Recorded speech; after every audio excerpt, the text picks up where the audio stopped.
For the longest time, I thought luck was just something that happened, like a random lightning strike. But after diving into the research for this, I'm starting to think of it more like a lightning rod, something you can actually build piece by piece. I mean, let's be real. We've all seen it, right? That one person who just seems to stumble into the perfect job or meets exactly the right person at the perfect time. It feels like some kind of magic. But what if it's not magic at all? What if it's actually a system? A system that we can understand and maybe even replicate? So, the first piece of this whole luck engineering project isn't something external. It actually starts right up here in our own minds. It's all about building a psychological framework that is literally wired to find luck. A huge concept here is serendipity. And what I find so fascinating about the real definition is that it's not just about accidents. It specifically includes this word sagacity, which is just a fancy way of saying wisdom or insight. So right from the jump, the idea has been that true serendipity is a mix of both pure chance and being prepared for it. Okay, this perfectly shows how your mindset can literally change what you're able to see. The psychologist Richard Wiseman did this amazing experiment. He got two groups of people, some who said they were lucky and some who said they were unlucky, and gave them a newspaper. He told them, your job is to count the photos. The lucky people, they were done in seconds. How? Well, because they spotted a giant message on the second page that said, stop counting, there are 43 photographs in this newspaper.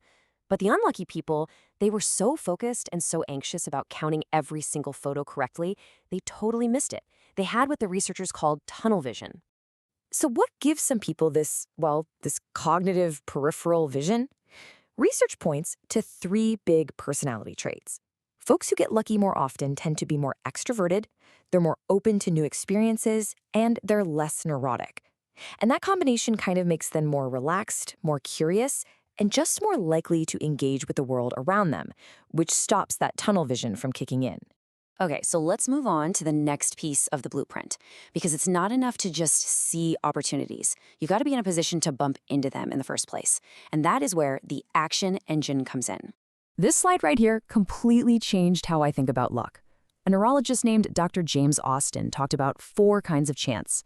Chance 1 is just pure, passive, blind luck, stuff that just happens to you. But chance 2, that's where it gets good. He called it the Kettering principle. Chance favors those in motion. These are the happy accidents that happen not to you, but because of you. Because you're out there, doing stuff, trying new things, just moving. And what's so important to get here is that taking action doesn't just add to your luck, it literally multiplies it. Just look at this chart. Let's say you're creating content. One post might get you 100 views. But 100 posts, they don't just get 10,000 views. No, they can get 100,000 or even more. Every single thing you put out into the world creates brand new paths for opportunities to find their way back to you, and that expands what we can call your luck surface area exponentially. Okay, so you've got the mindset to see the luck, and you're taking action to encounter it.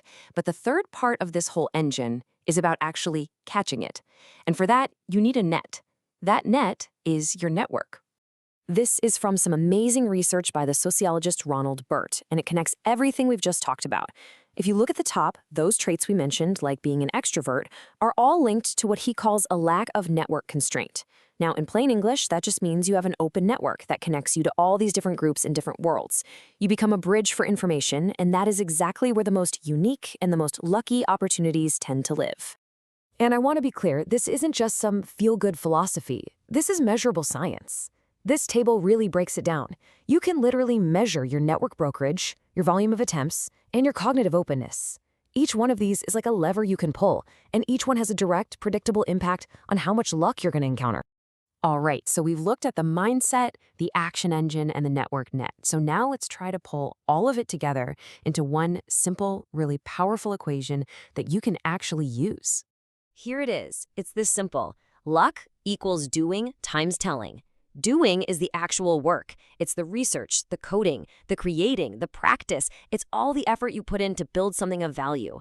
And telling is about communicating that work to the world. It's publishing the article, sharing the project, talking to people about what you're building. It's all about making your work discoverable.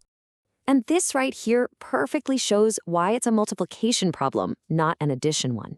If you're all talk, but you do very little, your luck surface area is super tiny. But now look at the never shares person, the brilliant creator who works totally alone.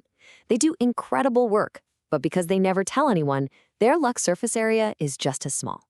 In this equation, if you have a low score in either column, it just crushes your total potential. But when you get the balance right, wow, the result is exponential.